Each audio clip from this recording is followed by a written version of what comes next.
Italian Wine Podcast. Chin Chin with Italian wine people.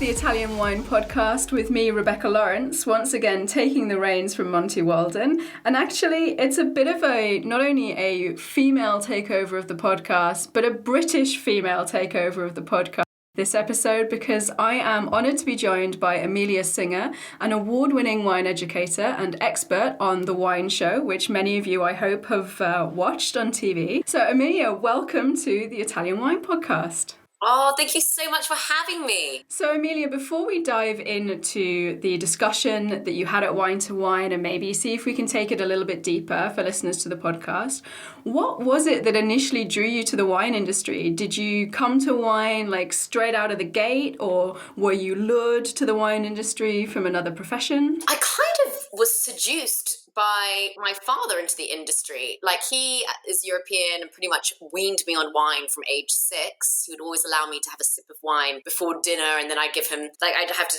try and describe the flavors, and he actually burst into tears at age 10 when I described a Viognier as having peach, honey, and apricot notes. And he's like, that's the perfect tasting note. I didn't actually, saying that, it was very much a father-daughter thing, and actually the first bottle of wine I remember sharing with him was actually in Italy. It wasn't just me sharing a bottle with him. It was like a family meal, and I was like 14, and I was actually allowed a full glass of Amarone on holiday in Italy. Yeah, so he kind of got me excited about wine and really thinking about wine as one of life's greatest enhancers. You know, we'd have these long family meals and great conversations, and it's like all life enhancers, like good music and good books, all that kind of thing. So he kind of got me very comfortable with it, but it was only really when I was at university, and I thought I was going to be an actress. So I was spending lots of time acting and singing and studying English literature. But I helped set up the Food and Wine Society there, we'll help run it. And I really loved all the wine tastings going on. And it was in Dublin in Ireland. And not many of my friends came from wine drinking families. But I just suddenly realized there, I would throw these wine and cheese nights at my flat, which at first everyone ridiculed me for. And I was like, look, guys, just bring a bottle of wine, bring some cheese. It could be Baby Bell, who cares? And let's just, have fun. And it was when I was there, people started, at first they ridiculed me, and then they came along and they're like, oh my gosh, this is actually really fun and cool. And it just made me realize, gosh, wine, why does it have to be such an elitist intellectual subject? It's really just about getting the right tone and messaging and communication.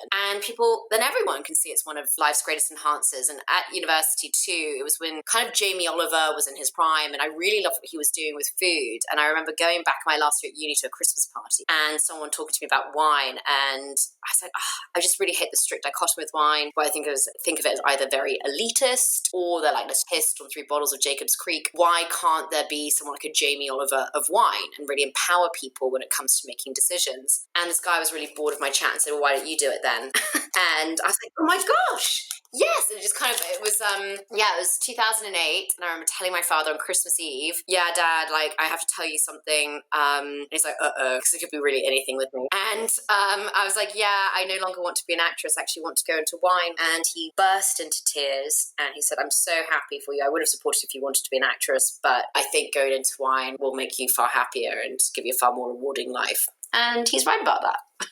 No regrets. Nice story. Oh, that's so lovely. It really makes sense, because you are such a good presenter of wines that the acting training and your kind of natural ability to just make some wine something that is really approachable, I think has been such a great thing. You've definitely inspired me on my wine journey to do that kind of thing, to remember that wine is something that you can have fun with. It doesn't, like you say, there doesn't have to be this dichotomy with it. There can be this fantastic middle ground. And talking about the food and wine pairing, you actually enjoy pairing wine with music, I understand. So I wondered if you could share some pairings or some inspiration that you're particularly proud of when it comes to wine and music pairing.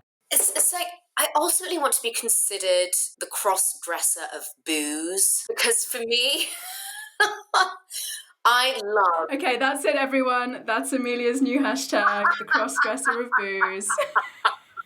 Because ultimately, again, it fits into that whole communication thing. Like, I hate there being binaries. I hate there being strict brackets with things. And really, it's just about understanding your audience, making them think, okay, like, they might really love music. So if you talk about, I love doing wine and music events, wine and art events, wine and literature events, wine and philosophy events. Because for me, I love it because creatively it gets me to think about wine in interesting ways and gets me re-engaged with it in like an exciting dimension. But then it's going to make wine lovers who normally think we've seen wine, in one linear way, they see maybe favorites of theirs, kind of in a whole new way. And then people who would never normally engage with wine at these kind of events or whatever, they suddenly see their art form or their interest being represented in vineyard form. And so it makes them engage with wine in a way which makes them feel comfortable and excited and just kind of enhances their mind. And like that, for me, that's what wine is about. It is a life enhancer. So the wine and music, I definitely find I find it the easiest out of all the cross-dressing I do.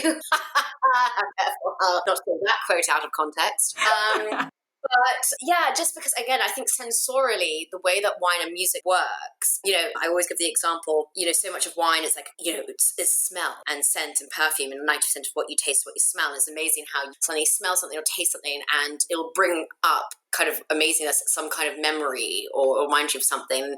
Same thing is kind of be said for music. You could be walking down a street and suddenly you hear a tune playing or whatever, and it'll just suddenly you'll get this arresting like flashback or memory or association. So I think just in terms of how they work, I find it the easiest. Also probably because I used to sing jazz and blues and play the piano, so maybe I just I love to work with the two. But for me, probably the pairings I've felt the most proud of is doing for genres of music which I'm not that knowledgeable in, like really going outside my comfort zone. So for example, I got a call 2 years ago to do the interpretation of Kanye West through Spanish wine in an art gallery in Laguna Beach in California. So like that for me, like I really, I did listen to like hip hop a little bit at school and things like that. Like, but it really is not a genre I can pretend to be an expert or connoisseur on. And that for me, it was really fun. And I really had to like think about wines and how then the wines could be represented through Kanye West as his music, but also as a producer, and then how that could be reflected in art. And like that for me, that was super, super fun. And again, I guess more recently was actually filming the last bit of film we did for the Wine Show Series 3. Thank goodness we managed to film in February and managed to wrap everything up. We were so lucky with timing. But it was when I was in New York and I was being interviewed by Jermaine Stone, who has a wine and hip hop podcast. One of my friends, Jermaine Stone, the Wolf of Wine. Oh, he's so amazing. We've done quite a few things together now, but the first time I met him was in New York for this wine show filming in February. And I was really nervous because I was like, oh my God, like I'm a wine person. I'm not a hip hop person. And immediately I was doing the thing which I always tell people never to do, like there doesn't need to be these binaries, blah, blah, blah. But I was really, really nervous. And actually he's just how he does it. Like he considers himself a wine culturalist. And he also is a cross-dresser, even though he might not call himself that. But what he's doing with his wine and hip hop podcast is exactly that, and engaging with communities who would maybe view wine in a very set way and whatever. But he's actually really able to break down barriers. I love his ethos. Anyway, we actually ended up having the best conversation. He suddenly played a song, and I was able to pair it with an amazing Chardonnay which I discovered earlier in the day at a urban New York winery with Andre Mack, who also is a hero of mine. So yeah, it was really fun because I was like, oh no, and I was like, absolutely, because I just basically said, look, I just said to him in the interview, I was just like, okay, I don't know what to look for with hip hop, so can you tell me, break down the 3 things I should look for? And it's exactly how when I do a wine tasting, I always start my wine tastings with these are kind of my own 3 principles of wine tasting. I mean, they're not terribly serious. I mean, it's like swirly, swirly, sniffy, sniffy, slurpy, slurpy. But based on those 3 principles, I kind of can go through the tasting. And that's effectively like he did it in his own vernacular with hip hop. And I was like, oh my gosh. And from doing that, I could then listen to the song and then I could find the right wine. And it was just case in point how all of these things, I do consider wine to be one of the arts. They're meant to bring people together and give you joy and see things in whole new, exciting light. So yeah, that was for me like a really, really affirmative tasting and pairing. I really love the way that he quite often approaches his kind of music and wine pairing from this idea of the mood that is created. Like you say, this like sensorial aspect of wine is not just in what we smell and what we taste, but it's connected to so many other things. And like he really approaches it from mood. And I think that's such a nice way to think about wine with people, particularly people who are worried that wine might be quite elitist and don't know how to approach it. It's like, well, what do you feel like drinking on this occasion? Like what mood are you in? And we can take it from there. And I think that's also like these kind of pairings, these cultural pairings, in many ways are kind of the foundation of wine, and we got a little bit lost from it. Because if you think back to things like, you know, the Greek and Roman appreciation of wine, it was so tied in with culture. So actually it was always there. It's just, I love that people like yourself and Jermaine are bringing it to the fore again. Yeah, and it's meant to be fun too, you know, and I think unfortunately fairly recently, I mean, I went into the wine industry 12 years ago because I just was like, oh my gosh, like why do people have to think of it as this very elitist intellectual thing? And it just seemed like so sad. I do think non-Anglophone countries are better at like with like kind of drinking, like, you know, like kind of in terms of associating wine with food and good conversation. And like when I think of my French and Italian and Spanish friends, like how they were brought up with wine seems much more healthy than I would say in England and definitely in the US. Oh my gosh, the prohibition has a lot to answer for in this country. Well, speaking of the US, you've actually been stuck in LA for most of 2020, which I can imagine has huge pros and cons. But also you must have been within quite the heart of social change that's going on. Have you kind of felt and seen the impact of social change while you've been there this year? I think LA is up there, and probably if you're going to see the most social change and see it literally in ground zero, LA would be one of the main cities, if not the you know, the real. I mean, I can also think of Portland. I can also think, but the thing is, LA has always been known as a city for kind of protests and, you know, being liberal and being able to express yourself. And obviously the Me Too movement really kicked off here 2 years ago. And then this year, absolutely. I mean, it's just been such a tinderbox with COVID, with it, of course, being election year. I mean, that's really affected everything. It'd be very interesting to see how the media portrayed COVID if it was not election year, but that's another conversation. And then, of course, the whole BLM movement. And where I live, West Hollywood, I mean, I had tanks outside my door. I had SWAT teams in the neighbor's garden. We had to keep, I have asthma. We had to keep the windows shut because of tear gas. I mean, it was just mad. It was really, and I just, to try and explain, and this had nothing to do with the protests. These were riots. These were, you know, kind of probably white men mainly taking advantage of the fact that it was a very precarious situation here. And, you know, kind of under the cover of BLM movement were actually just being thugs and smashing jewelry stores and, you know, all of my shops and, you know, the local laundrette where I go and the place where I get my milk and all of these places, they all were like, had to be boarded up and they, because they're all graffitied on or smashed up. I mean, there was one morning where I woke up and I was like, I wonder what the landscape's going to look like today. You know, it was literally like, I was like, what's going to be smashed in? What's going to be still around? So no, like absolutely. I think LA, it is kind of an epicenter for all kind of these movements. But also where I happened to be placed was just ground zero. And I mean, but then I was talking to my landlords who also live in the same kind of garden area. And, you know, they were here in the 1990s when there were kind of protests then. And they're like, you know, it's a very tumultuous, but at the same time very inspiring city in a lot of ways. I mean, it was scary, I'm not going to lie, when the tanks started to roll in from Beverly Hills and we had to have them here for about 4 or 5 days. But yeah, you are really on, you know, you've got the front row seats basically of these movements. Yeah, no, it's been nuts. But then also because of that precipitates, again, like just with social media too, everything gets accelerated anyway. But, you know, then you see people's reactions and you see how people try and move with the change, whether that's trying to raise awareness on their social media platforms or, you know, whether it's been very interesting seeing the kind of stories, even with the Court of Master Sommelier story, which came out this year, like, and that was with the New York Times. Like, it's not just social media accounts, it's even big publications. Like, they suddenly realized, oh no, we have this onus to be engaged and to reflect what is going on. So it really, things were a catalyst here, and it's really just affected the whole country. And it's just been interesting to see the coverage, the communication, and the different platforms which are kind of evolving because of it. So speaking of platforms for change, and also things like you bringing up the court and the issues that are currently being brought to light, I think, and or at least being focused on more in our wine industry.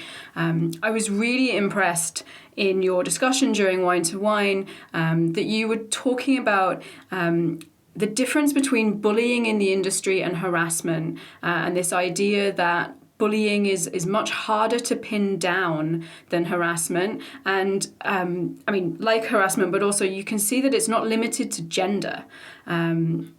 Early in your wine career, you were talking about this in the session, but for those who haven't seen it, you experienced a very extreme case of bullying. And often people in such situations, like, they don't see a way out. So I wondered if you could maybe talk a little bit about that experience for those who haven't had the chance to see the session, and then maybe talk about the red flags or warning signs that unfortunately, you are now aware of, that maybe we can help make other people aware of.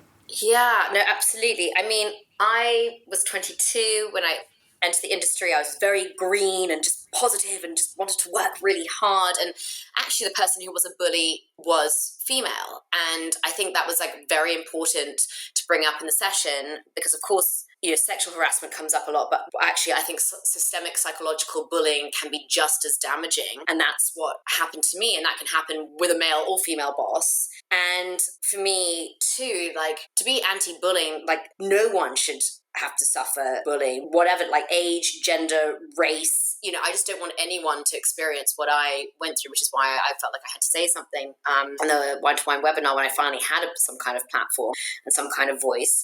But yeah, I entered, I was, again, I think what also happens in the wine industry is like there's not much money going around. It was 2009. It was a company which was, often most wine companies in the industry are kind of small to medium businesses, therefore they're kind of really stretched. So I wasn't really even being paid that much. They'd actually rolled 2 roles into one. I really had no experience. I come straight from university. I'd done a harvest in Bordeaux, but apart from that, I came straight from university.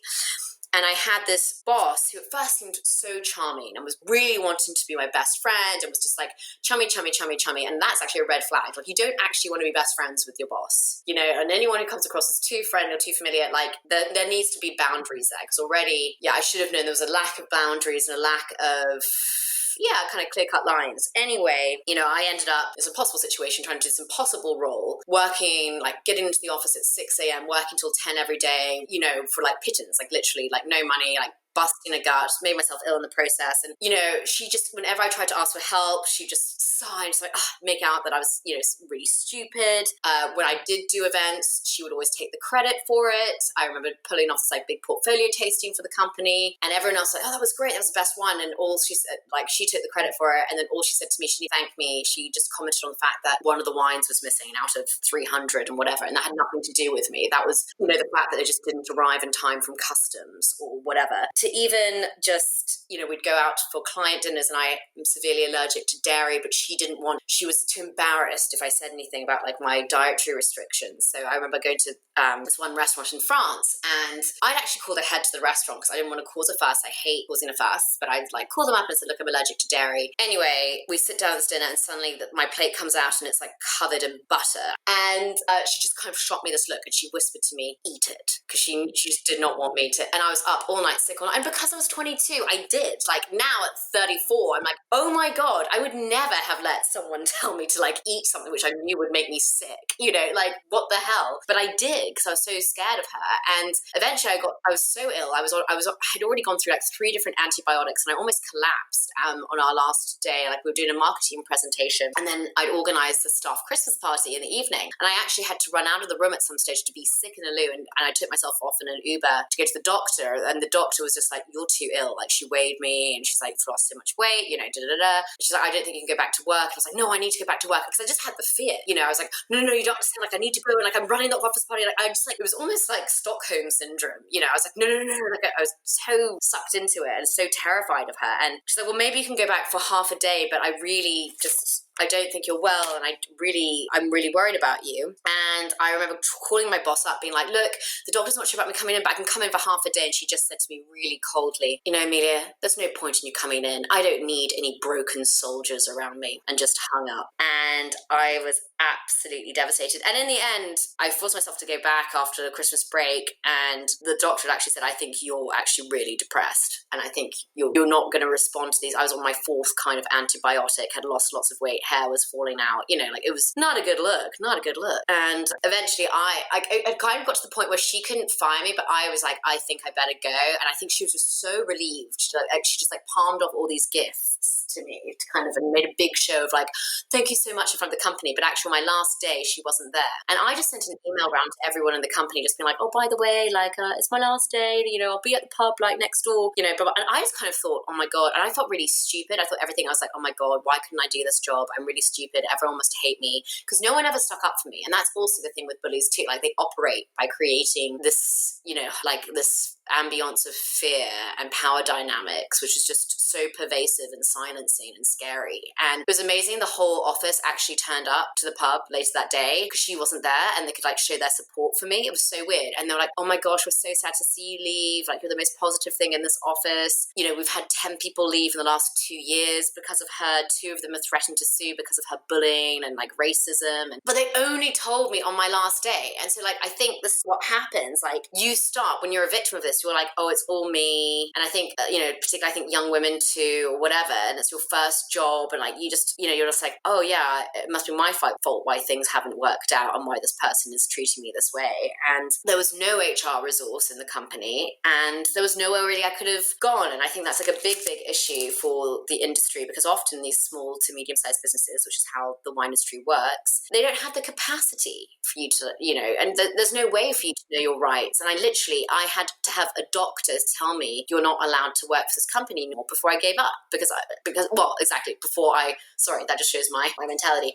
It wasn't giving up. It was, no, I was not helping. Getting out of a very, very toxic, potentially dangerous situation. This gradual attrition of confidence, ego, like just self-belief, you know, and that's where the term gaslighting comes into play too, you know, and it doesn't just have to happen in romantic relationships, or, you know. And I think that highlights like 2 really, really key points. The first is that quite often with bullying and also harassment, it's not like one big thing that happens. You know, it's the constant kind of picking away at someone's confidence, at their belief in themselves. Like, I've spoken to Rania recently and Vinka for the podcast, and they both highlight similar things, that like it gets under your skin, it just becomes so ingrained, and it just becomes so natural that you think it's you. And like you say, you can't get away from it being you. Exactly, yeah. It's this gradual attrition of confidence, ego, like just self-belief, you know, and that's where the term gaslighting comes into play too, you know. And it doesn't just have to happen in romantic relationships, or, you know. And I think the other thing that you highlighted is that there's a real lack of safeguards against some of this, particularly, like you say, the industry is set up in such a way that often these businesses are small to medium, and there isn't that capacity for support. And the other thing that I wanted to talk about is the role of freelancers, because the wine industry has a huge amount of freelancers in it because of the way it works, and they can in particular be at risk of poor treatment, you know, whether it's in terms of pay or not being kind of collectively part of a company in the same way, not really understanding what their rights are. And I think that's really concerning for our industry, that freelancers aren't really protected. No, and I mean, because our industry is just not a professional industry, you know, it really, really isn't. And it's interesting, when Felicity Carter interviewed Rania and I the other week, she actually was like scouring online, being like, what are resources for people suffering from abuse in jobs where there's no HR? Or where can freelancers go to get answers? And there's nothing there. There is nothing there. And it's partly to do with just like how fractured our industry is, which seems like crazy. Like, I mean, the States is huge, right? Yet they seem so much more evolved in kind of having online forums and platforms and people seem to be very transparent in how, like, I see other freelancers communicate and then like talk about issues like, well, this is how much I'm paid for doing an event, or this is how much I'm paid for doing sponsored material, or this is where there are these kind of pledges going around, which, if you work with a company you signed up to, you will be protected against XYZ. But there's not really the equivalent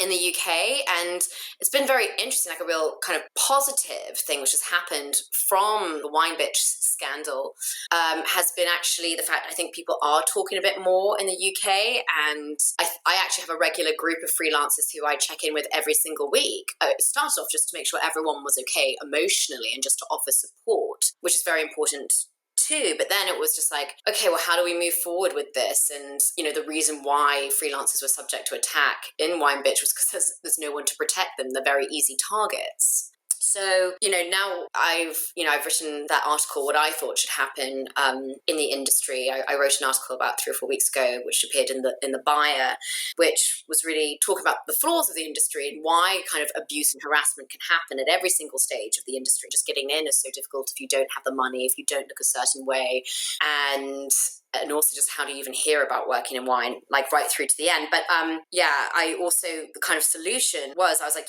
we need to really create some kind of platform, which will probably be an amalgamation of the kind of the Drinks Trust in conjunction with other associations across, I actually think, wine, spirits, beer, pubs, hospitality, to kind of stop it being such a fractured, segmented industry, and actually also make sure that whatever board we have reflects more women, people of color, minorities. They need to be represented in this area or position of power. And we should also really think about what institutions are even necessary in their current form and really question that. And you see that now in the States with the Court of Master Sommelier. Like, I really am wondering how that organization is going to thrive and what actual organizations are really benefiting people and enhancing the industry and doing good, and what are actually just trying to keep this kind of this power of politics and this tyranny of silence and still operating. But I mean, the good news is, like, since keeping up with this group in England and since, like, my articles come out and various other people are writing about it, it has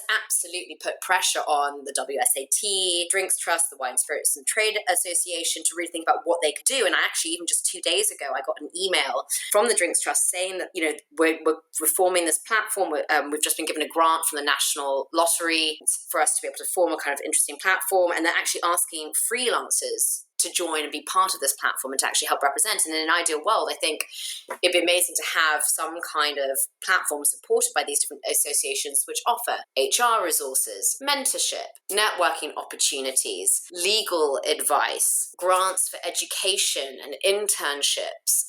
It needs to be like a kind of holistic approach. So by having freelancers join, even though there's no association as of yet, for freelancers, which we'd love and which we're working on, I think it's really, I've just said, please, can I be part of it? Can I be part of the, representative 2 or 3 people who are freelancers to really be part of this platform? So things are changing. I'm really excited about 2021, but you need to have these catalysts like Wine Bitch and Court of Master Sommelier, as awful as they were, at least a catalyst to these kind of discussions and movements.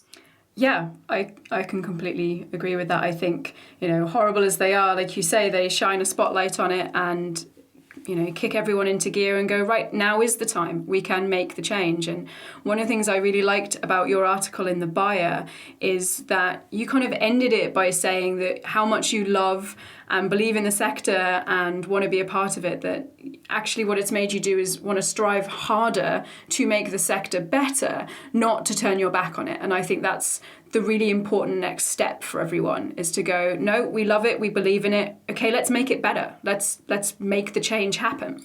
And I also think on just a very personal level, it's like I actually owe it to other people entering the industry. And I get a lot of people emailing me like, how did you get to where you do? And da-da-da. And, I think for me to have gone through that experience, and unfortunately I have been bullied elsewhere too in the trade and media with wine, I'm like, oh my gosh, if only I'd known this in my 20s. I actually owe it to these people entering the trade. If I've been pushed through all these things and I still haven't left the industry, like, I need to give back. I need, that then I'm actually turning a negative into a positive. It hasn't been for no reason why I've suffered the way I've suffered.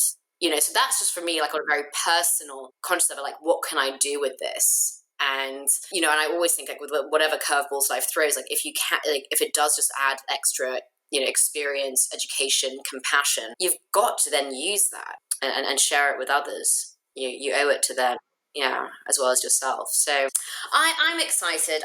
And I kind of, by being in LA too, it's been interesting, kind of almost like being a bridge between the UK and LA, and just seeing what's going on here and what initiatives could be implemented in the UK. I think it is important for the industry, the wine industry, as I said, like, with associations across spirits and beer and hospitality. I think we've got a lot to learn. I would love to see work being done with other industries, getting in thought leaders from other industries who can also kind of maybe input and give advice how to professionalize our trade, because it is just so unprofessional. So yeah, but I just think the more that discuss things openly and collaborate and promote each other and find ways to connect, which, with COVID, more and more things are online. It's never been easier to do all of those things. So it just seems like now is the opportunity. And that for me, it was why that piece, it was like, yeah, it's sad these things are happening and these are the obvious flaws, but I wanted it to be really constructive and positive and solution focused.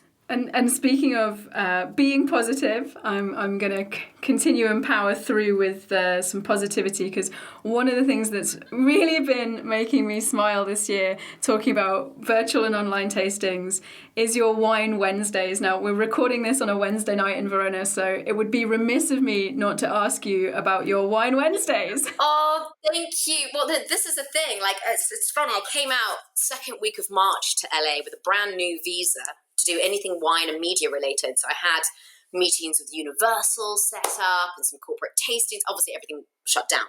So then it's like, okay, like, I was like, oh my goodness, I'm living above a garage in LA, like, international pandemic. I don't want to go back to the travel ban, so I don't know if I can get back in. Like, drama.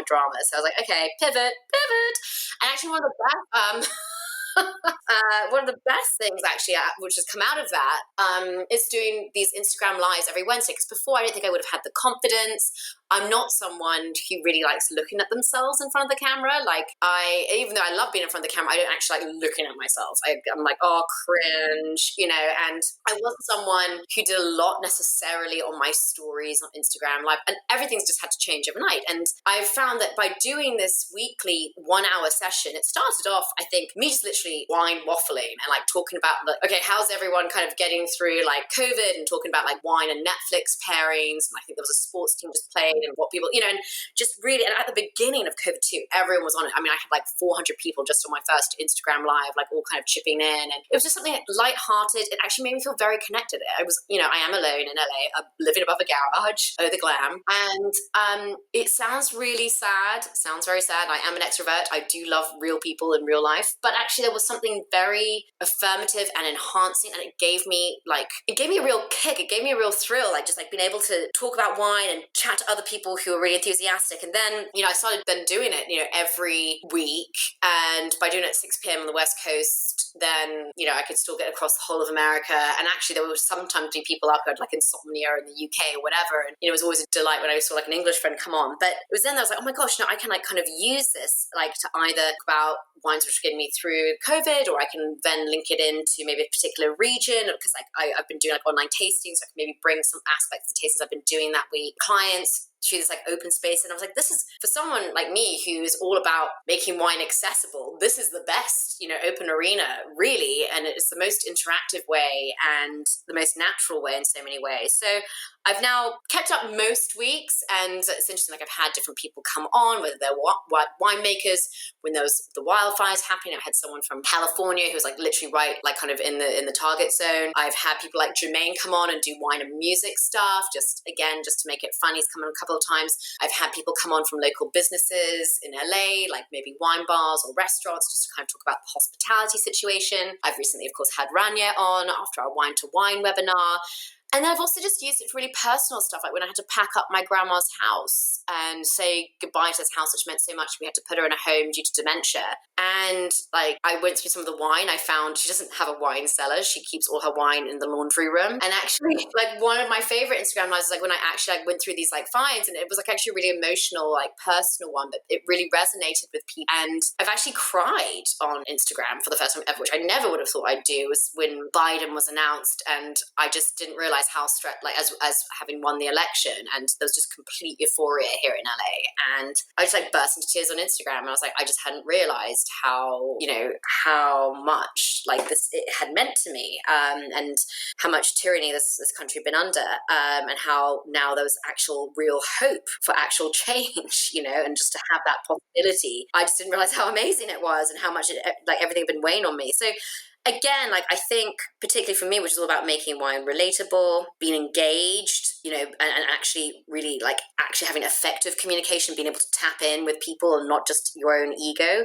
Having to pivot, having to do things online, doing my Instagram lives, it's actually really like, yeah, it's actually made me it's opened me up in ways professionally and also personally, and be like, oh yeah, like, you know, you can't, I always thought I was myself, you know, and my brand was me, but I really have been like tested to them and really just been so open and honest and had some quite raw moments. And it's just been amazing how people have been so supportive and responded.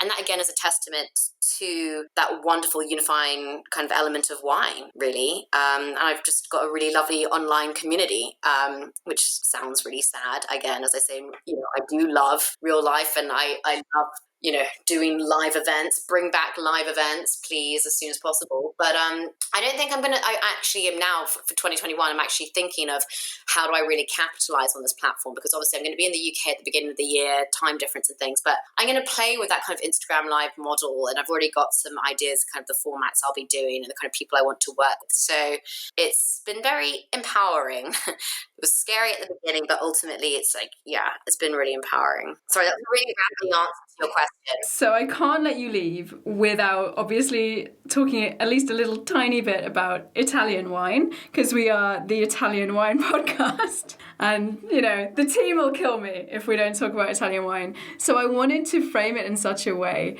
If you were going to do a Wine Wednesday focused on Italian wine, what's going to be on your playlist for that night? Ooh, definitely like kind of white wines from Friuli, definitely, and kind of the northeast of Italy. I love the white wines from there, and they're so underrated. I think I would also have to just have Vermentino from Sardinia, because I can't drink a glass of that without smiling, and it just reminds me of like a wonderful summer I had in Sardinia with my friends. I would also, I've been doing a lot of virtual tastings, like corporate tastings, and one of the wines which I feature on my alternative Christmas wine tasting, because, you know, it's an unprecedented time, you know, so therefore alternative wine. And one of my alternative wine suggestions for people for Christmas this year has been this amazing rosé, this natural wine rosé made from Montepulciano, from this brother and sister. It's called Moon Rosé. And I'm going to order some as soon as I get back to England, because it's kind of this wonderful pinkish orangey hue, and it tastes like rhubarb and custard boiled sweets and raspberry pavlova, but has like a savory herbal element to it. It's amazing. It's amazing on its own. It's great with food. So I'd have that as like the wild card, because I want to show like new wave Italian producers. So I'd have that in there. And then I think I'd have to end with an Amarone or Valpolicella from Allegrini, because Amarone that's the first wine I can really remember sitting down as an adult and having a full glass of with a meal with my father in Italy. And I just think it's just such a wonderful, opulent, elegant, stylish wine. So I think that's how I do it. Nice. Yeah. Ending as well, of course, with an Amarone. We're here recording in the Veneto, so good sucking up, Amelia. Very nicely done. Oh, believe me, we're like the biggest Italophiles at home. We start our Christmas morning with not one, but 5 different kinds of panettone, because one of my dad's friends owns a panettone factory. So we have like Cointreau panettone, chocolate panettone, marron glace. I mean, it's disgusting. It's completely gluttonous. But yeah, we'll be having panettone for breakfast and Amarone, probably followed by ricciotto. For our Christmas dinner. I can highly recommend pairing your panettone with a glass of Moscato d'Asti, which to me is the perfect breakfast wine. It's 5%, it's really aromatic, it's light and fresh, it's, not going to mess up your day, but it goes perfectly with that lovely citrus, the kind of aromas that you get from panettone. The candied fruit. Yeah, that's brilliant. And it's just like such a joyous wine. Amelia, it's been such a pleasure talking to you. Thank you so much for taking the time to share your story on the Italian Wine Podcast. So where can people find you online for your Wine Wednesdays, your virtual tastings, all your content? On Instagram, it's Amelia's_wine, and my website is Amelia's-wine. There has to be separation because otherwise it looks like Amelia's swine. Not a great look. Good point. Good point. I'm so glad my website developer told me about that. So yeah, I always, on my websites, that's all my contact details, my latest blogs, or my latest media is posted there, as well as future events or webinars, which I'm doing. And then on my Instagram too, I post fairly regularly there. And that's, of course, where my Instagram Live happens, which an Instagram Live format will be happening in the new year, but it will just be at a different time and possibly slightly different format than what I've been doing this year. Watch this space. Watch this space. Exactly. Well, Amelia, thank you so much. I hope we can see you in Verona in 2021 to share a glass of Amarone together. Yes, I would love that. That's actually where I heard my first opera. I was 6 years old, and my parents took me to the Verona Opera House to see Carmen, and I still remember it. I was too young to drink wine, but we definitely went for ice cream in the mini. They have a lot of intervals. Start at 9, ends at 1 a.m. And I got to see the Romeo and Juliet balcony and all of that. So, that was one of my earliest memories was in Verona, and I love it there. So, that would be wonderful. We'll get you back here as soon as we can. Yay! Fantastic. And thank you so much. And I hope you have a wonderful, healthy, happy, festive season. Thank you. Thank you so much for having me. I really appreciate it. Listen to the Italian Wine Podcast wherever you get your podcasts. We're on SoundCloud, Apple Podcasts, Himalaya FM, and more. Don't forget to subscribe and rate the show. If you enjoy listening, please consider donating through ItalianWinePodcast.com. Any amount helps cover equipment, production, and publication costs. Until next time, cin cin.